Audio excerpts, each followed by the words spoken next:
So here's the paper with all your big boy ideas on it, and the first word is nudies. And I have no context We for put that. a lot of thought into We're it. talking about how Anyone nudies- in particular? Just nudies. the art of sending a nudie. Like, it's a lost art, because, like, remember It's back a in lost the day? art. It is a Our lost art. forefathers set far better nudies than we ever did. No, I mean, think about it. Remember, like, in high school, like, when you got a nudie, it was, like, the biggest deal in the world, because, like, there weren't a lot of, like, people who had digital cameras was and, worth like, bragging phone about. cameras. It was. It absolutely was. But yo, now, man. but now every phone has a camera on it. You can Snapchat somebody. Like, literally, nudies are one click away, as opposed to back in the day. My take on nudies is that they're like angry letters. You take a nudie, you just don't never send a nudie, you know? What are you saving them for? Your calendar, it's a 12-month calendar. Why do you just have naked pictures of yourself? I think I just like having a secret, you know? Of yourself. I have a secret garden and it's full of nudies. Have you never seen Robbie'sCockCalendar.com? No, I haven't. It's weird. It gets weird. It's just him lying in a garden, and there's flowers, and one of them's a dick. Welcome back aboard the SS Circle Jerk for our 9th journey together into the abyss. Well, this evening we've got just a stellar lineup for you. We're going to talk, first of all, about to quote the great Richard Vardy, the lost art of nudies, followed by, we're going to talk about the minimum wage hike. Congratulations. If you're listening to this, there's a 97% chance you are about to get a raise. And then we're going to talk about, apparently Amazon.com has drones. So I guess they're like the trade federation now. Amazon is not doing the deliveries yet. It is India starting with delivering pizzas, apparently. But you can bet some people are going to die once Amazon starts making drops in Iraq, which is the last thing we're going to talk. Iraq. But they ordered a grenade, I swear. There you go, kids. There's something for the orphanage. Bang! All right, so, well, Richard Vardy, this is your cross to bear. Your cross to bear is made completely out of nudies, so please Okay, when you put it that way, I just sound pick it up and march us to Calvary. So, I heard about a story. It was out of, I want to say it's Toronto. I could be wrong. I heard this story about a year ago about this kid who just collected nudies from random girls. Like, he would kind of skis on them for a bit until he got nudies from them, and then he put like a whole file together and then just released it anonymously of like all the different girls that sent him nudies. And then, of course, like, you fall on one of two sides. It's either he's a dirtbag, and then you have the, well, he never forced them to send nudes. Not like he was there taking pictures while they were sleeping or anything. First of all, every guy does that. It's just that most of us don't release the pictures because we're gentlemen. Yes, that's what makes us gentlemen. Or we release them to our friends in the back of a car one time because we're gentlemen. But I think, see, there's a difference between, these broads sent him nudies of their own broadly volition. Shout out to Nellie McClung. Shout out to broads. But that doesn't mean because somebody sent something that they intend for you to look at that you can just show the whole world. You can show people their skid marks. That's just low. Also, that kind of defeats your conquest, Well, I mean, when we were all younger gentlemen, like when you got your first nudie, I think we can all appreciate that we've all received a naked picture. And like that was a big deal because when we were growing up, we didn't have personal computers or anything. Like we shared a computer with everybody in the family, so we weren't looking at internet porn. Or if we were, we probably got caught. Or you just didn't feel comfortable because guess what? Time. Shout out to grade 7. So like you were so nervous about doing it, and you weren't old enough to buy Playboys. If you knew where your dad's skin rags were, like that was a big deal. But the first time you got a nudie, it's like the first time you ever saw porn. But not just porn, you got to see a naked person that you knew. That meant something. But now it's like kids maybe just brush it off. It's like, oh yeah, so and so sent me like this picture, or with like Instagram, Twitter, all this shit is like, oh, here's so and so's breasts. Great, like there they are. It doesn't mean anything anymore. The magic of nudies is gone. I think about the nudies of the future, and I'm worried about my children's Like nudies. robot tits? I mean, are my children even going to have nudies? Or will the first nudie be when you come out, click nudie, put it on Instagram, there's a little fucker. Now, nobody was ever a fan of just the vag shot, right? Nobody wants a picture of just a vagina. I mean, you're going to take it, right? Because it's better than not having a picture of a vagina. Well, you don't want to have a picture of a not vagina. I mean, it's like, hey, have this free thing. And you're like, well, it's better than not having it. Is that the equivalent? Is like having a picture of a vagina like the equivalent of having a participation badge? It's like, I'm glad I have it, but it's not something I'm going to show off to a lot of other people. Seems like it's like over analytical, like it's an anatomy book or something. Like, Yeah, because every time I see a picture of a vagina, there's like arrows pointing to it. That's the clitoris. well, yeah, let's get Oh, doctor's that's where it office. is. Okay. Oh, yeah, there it is. Yeah. It's like the complete opposite of like what a dick is composed of, I guess. Because like you see a picture of a vagina, like there's all these different parts to it, and you see a dick, and it literally just has one arrow point to it. It says dick. Dick. What about sexting though? Because that's pretty much where it's at now. They don't. They just go right to the punch. See, sexting's always been a thing. George Bernard Shaw was a big. If he were alive now, he'd be a sexter. He was he was the original sexter. He had like how many affairs without even touching? Okay, them all? well, let me tell you about a lost art, and that's phone sex. Because that doesn't happen anymore. Nobody talks on the phone Too many anymore. on a drop public calls. phone in a booth at 2 a.m. The way God meant you to do it. Why the hell not? That was just you phoning random people and breathing heavily into the receiver, Those are the good old days when everybody owned a trench coat. and nobody had caller ID. Well, now that's a nice segue into our next topic of conversation, which is the minimum wage hike, which is set to take effect, I believe, July 1st. You can literally sell time in your life for $11 an hour. I remember starting my first job, minimum wage was $8.25. I remember it being $7.50. I remember when you could buy a whole carriage for a hay penny. Apparently 11 is high. No, you know what's high? The cost of living. For the majority of people who work in minimum wage jobs, like you have anyway, like I've noticed this in the last couple of years anyway. Every job, even like myself, I work at a Starbucks, and the majority of people who are there are either graduates or people who are getting their either honors degrees or they're going for a master's, something like that, and they can't find jobs anywhere else other than minimum wage. Trying to work and live at $11 an hour while you're paying off student debt or trying to go to school or literally doing anything in your career makes it fucking impossible. I'm not saying I deserve more money for what I do. I'm saying that I think we all deserve a better class of job, or we deserve a better opportunity to make better money. You know what people deserve is to not be, 24 and 25 grand in debt. That would be great. University is the biggest ripoff on earth. We're throwing people so far into debt that they have no choice but to take these jobs. Even you're wasting smart people who just have to take the first job they can get because they have to make payments. Universities are run like businesses, but they're treated like fucking charities. They send you a letter saying, hey, you're alumni now. Maybe you should contribute. No. Yeah. Well, I almost lost my shit on Laurentian when she asked me to donate. Oh, I was so close. And then she asked for my new email. I'm like, no, it'd be great if you guys never talk to me again. You want to know what York did to me? They sent me in the mail a special, this was like through York, but a credit card company had paid to have that York send me a credit card for them with York on it, being like, oh, take this York alumni credit card. This isn't a York alumni credit card. This is just a credit card that you guys have sold yourselves out to a credit card company to mail things for them. I don't have a credit card actually, but if I did, it would not say York University on it. What a bunch of whores. But I mean, the majority of people, it was all of us. You went right out of high school where you didn't know anything. You thought you knew everything, but you didn't know anything. And then they thrust you into university. Now you're $30,000 in debt at $11 an hour, paying back minimum $300, $400, $500 a month. But on the other hand, I mean, what are you gonna do? I mean, you can say minimum wage is $25 an hour. I mean, what blood from a stone, right? Say the minimum wage goes up.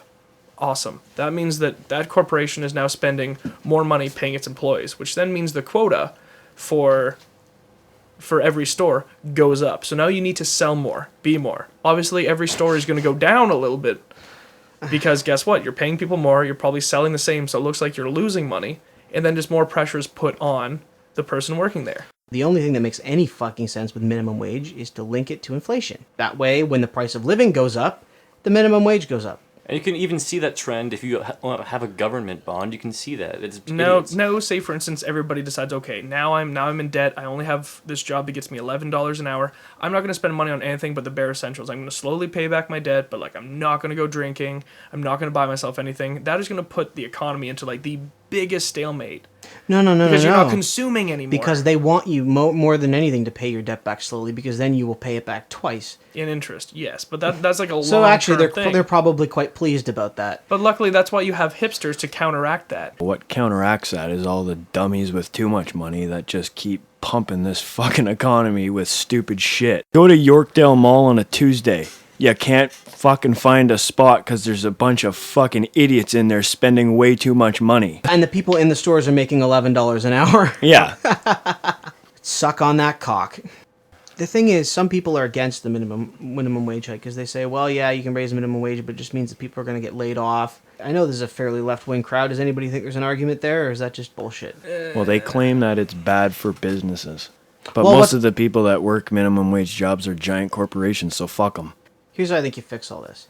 It should be free to go to university. Tuition should be provided. But the consequence of that should be that we actually just have a number of programs that coincides with the number of people in each discipline that we actually have fucking jobs for. Instead of basically tricking people into paying vast sums of money to take degrees in programs, they're never going to work in that area because there's just not any jobs. You're throwing people into debt and crushing their dreams at the same time in order to make money.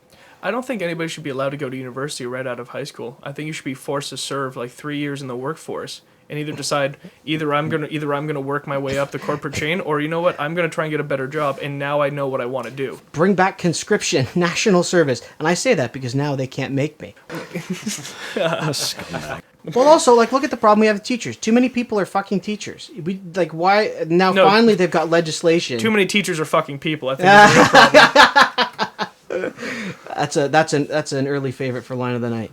No, but like they finally got legislation to reduce the number of people who are being ripped off, being told, "Oh yeah, give us $20,000. You can be a teacher." Yeah, in what, 15 years? Yeah, there's like a waiting list. You can be a teacher just in time to start thinking about retirement. Yeah. Like it's just ridiculous propaganda. And I think, as opposed to you, Vardy, I think that responsibility for that workforce kind of experience should be like that's a parent responsibility. I don't think a country should be concerned with that. But they should be concerned insofar as that they should make education free. Like, I agree with you. Education free and responsible. I don't know what you think about university, but here's my 2 cents. I thought the quality of education was fucking piss poor. It was. The quality of people who were there was piss poor.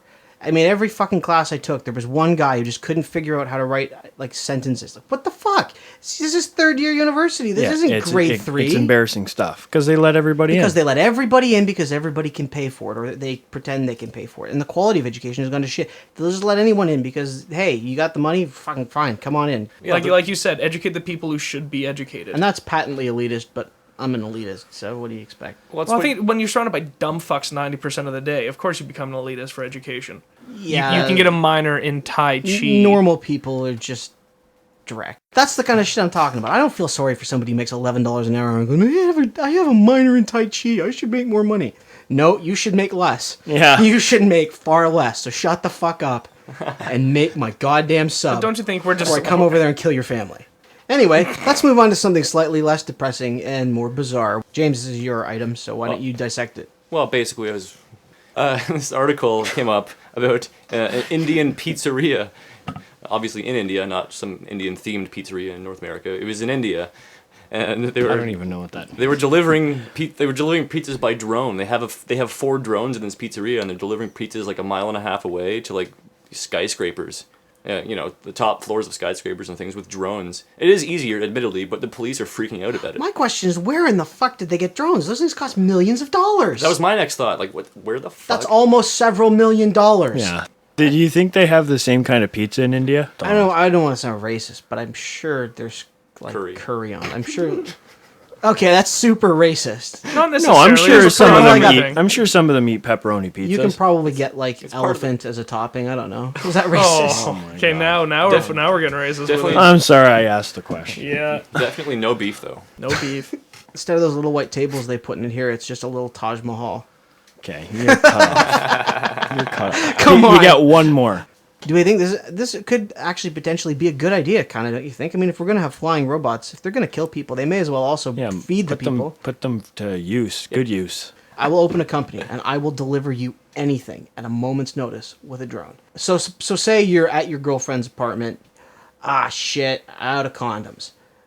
Call up text. The drone will bring. You'd have an app. You gotta have an app. The drone will bring a pack of condoms to your girlfriend's balcony, and the drone will drop it off, and you will pay virtually, and you will fuck the shit out of your girlfriend. You gotta have the Interact Flash tap. Do you think it's a good idea, or is it just a bad idea? I think it's gonna be like a 3-part phase to take over the world. First, it starts with delivering things by drone. And then people are going to start shooting down the drones. And then they're going to say, well, since our drones are getting shot down, we're going to arm our drones with guns to shoot back, to stop being shot down. And then it's just going to be, now we're going to arm our drones Don't tread on me. with big fucking weapons. And next thing you know, boom, we're being controlled by drones. Yeah, but don't you think the drones might do a better job?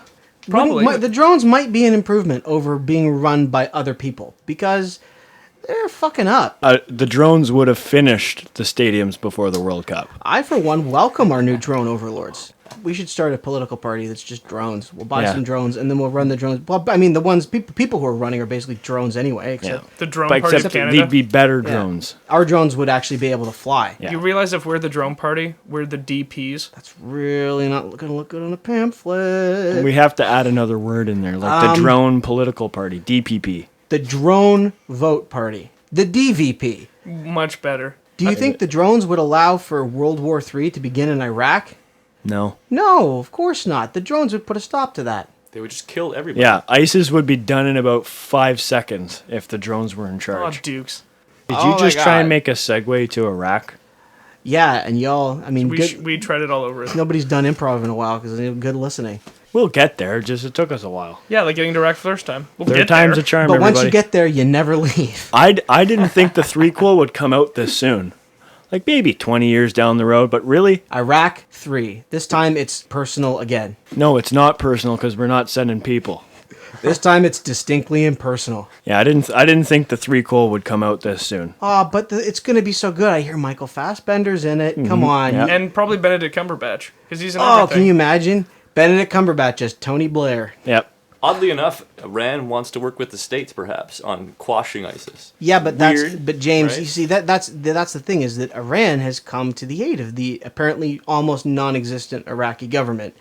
But the cost of that is that it's all religious infighting with the Muslims, right? The Shiites versus the Sunnis. Well, and then they're gonna kill each other. Well, gonna then happen. then I guess there's not going to be Iraq 4. It's interesting to hear. Well, it's not interesting. It's sad to watch the Americans fight over whose fault it is. Whose fault is it? Is it the Republicans? Is it the Democrats? I don't know. Could it be everyone? Yeah, it's all of your fault. It's the Americans' fault. Could it be down from the president down to the lowest pauper on the street? It's all of your fault. Because you guys are a bunch of morons. Well, you know the they saying. let it happen. You know the slogan in America, united we stand, divided we fall. I blame the American people. I don't blame the politicians. Those people were just crazy. But it would never have happened if normal people weren't completely retarded. Yeah, and just demanded a shit show all the time. Because on the eve of the Iraq War, the second one, the sequel, on the eve of that war, there was like 70% support for the war. And people actually believed that Al-Qaeda had something to do with Iraq. Because they thought it was going to take 6 days. It was completely made up. The whole thing was completely made up, and anybody who knew anything knew that. And they all just went, yeah, sure, fuck it. They bought into that, and But it was great for their economy, I guess. At No, the it time. wasn't. Well, it used to be. No, that used to be the go-ahead thing. It was like, okay, our economy's in shit. We should probably start a war. yeah, let's Yeah, blow except through a it couple bled $trillion. them dry. It bled them dry this time. No, You know? the only way war is profitable is the old-fashioned way, where when you killed people, you took all their shit, and that was how you made money. We don't do that anymore. War is not profitable anymore. It's profitable for people who make guns. That's about it. Even though you can say it's everyone's fault. Personally, I think the person who's most responsible is George W. Bush. I'm not saying Obama's good. Obviously, he's spineless and all that, but George W. Bush is the one who led this whole charge into the middle of nowhere for no good goddamn reason. Because Daddy wasn't there. There was no, yeah, Daddy. Yeah. Daddy was That was this one's for Daddy. Things like we're talking about a guy who Hot showed daddy. up late to Vietnam. Didn't show up. Oh yeah, I just really all my life wanted to be in the Texas Air National Guard. Oh, are you doing it for the pussy? No, he's doing it for the coke. You know, okay, as much as I disagree with like pretty much all of George Bush, if it wasn't for George W. Bush's 8 long years, there'd be like no good music in the 8 years that like we were in high school and like all Said that shit was every going on. good Green Day fan ever. Not Green Day. No effects as well. Thank you. There was a lot. You know what? A lot of pretty solid compilation albums came out because George W. Bush was such a fuckhead. Yeah, protest music happened. Yeah, again. protest music was another thing. Like I don't know. it takes many forms, you know. Like System of a Down just called their album "Steal This Album." It was a double thing with like an attack on the music industry and on protest And and the wars. the, and the Dead Kennedys did the same thing. They left half of one of their cassette tapes completely blank. So they're like, please use the other half of this tape to record shit off the radio and pirate it. You get some interesting art out of problems and strife and like I mean, like, look at sure. makes good music, I guess. It's Woodstock. Some of the greatest music that I think exists today probably came out during the Vietnam War. And it happened the same thing again. And the Iraq War came out, guess what? We had a ton of great protest music again. Maybe it's kind just of the ironic. fact that I don't know whether it's that I'm just super jaded now, but I just You? think that No. I just think the No. political activist art is kind of juvenile. I don't know. I don't like it at all. And I look back on that kind of stuff as being like, oh yeah, everybody pile on George W. Bush because now it's fashionable to pile on George W. Bush and it'll sell records. Yeah, you know what? This has been going on for a long time and nobody did anything about it. But it could Well, be. a bad But you musician's a could. bad Oh, it's musician. 2000. It's 2007, and it's fashionable to hate George W. Bush. George Anyway. Bush doesn't care about black people. Mike Myers actually talked about that recently in an interview. Because He actually said he agreed with him. in the footage, he looked completely mortified because he's just like, What are you gonna do? all right, I'm just. gonna That's keep not reading in the script. That's not in the script. I was surprised Kanye. to hear him say that he agreed with that. But the You- funniest part of that video by far is Chris Tucker's dumbass, just standing there gaping like a moron, doesn't realize he's on national television. It's good stuff. You see, you would have thought it. Maybe Mike Myers thought it was in the script because it was something completely unfunny. Oh, that's the second time we've done a hatchet job on Mike Myers on the show. It's a good thing that he has far better things to do than listen to this. I'm glad he's Canadian. He was funny. He's done nothing of note. Wasn't Shrek the He's best done. movie ever though? Like, Yeah, and everybody loves The Austin first Powers. Shrek was dope. Speaking of the Bush era, Shrek was a long goddamn time ago, James. Yep. Can we have some solid closing banter? Like, somebody have a question or a thought? Something to just give us like 2 minutes of material to play it out? Anybody? No pressure. I want. What do you like better? A little bit of meat on the bones or slender is better? We're talking about women or Yes. like meat? Both. Both. Are they maybe. are they not the same? Yeah, they're the same. I live on the internet and I believe they're the same. Yeah. women are objects, right? Little known fact: Robbie Woods invented 4chan. Yep. Yeah. And he 4chan, could have. and I like them with 4 chins. Well, not. Yeah. Okay. Well, to each of their own, I guess. I like to look at a woman and think, turkey in a can. That's a weird thought. Except you usually end up with sardines. I want my woman to be shaped like a pumpkin, Yeah. but taste like a pie. I work with a couple of people and I love them to death, but they're on the whole like paleo diet or whatever. Like, I only eat things that were around 10,000 years ago, and like I only eat like all natural things, and that's fine. Like, you can make all the choices you want and live as healthy as you want. Great, but to tell me that I'm eating garbage and chemicals and crap, I am aware. I'm fine with that. And like, you know what? You're shaving years off your life. Yeah, the years at the end where it's not so great. I'm gonna live my life happily and stuffed and fat, and I'm gonna You're enjoy gonna the eat hell out of it. kelp your whole life and shit seaweed, and when on your deathbed you're gonna scream for a hamburger, and they're gonna say no, Said moss. That's all you ever wanted, right? I've said this a few times. I'm here for a good time, not a long time. Well, we've been here for a bad time and a long time. This has been Circle Jerks 9. Thank you for listening. If you are still listening, enjoy your Valium. For Mr. Richard Vardy, Mr. Brent Williams, producer James Stacy, and myself, Robbie Woods, we appreciate your attention. And by appreciate, I mean need desperately.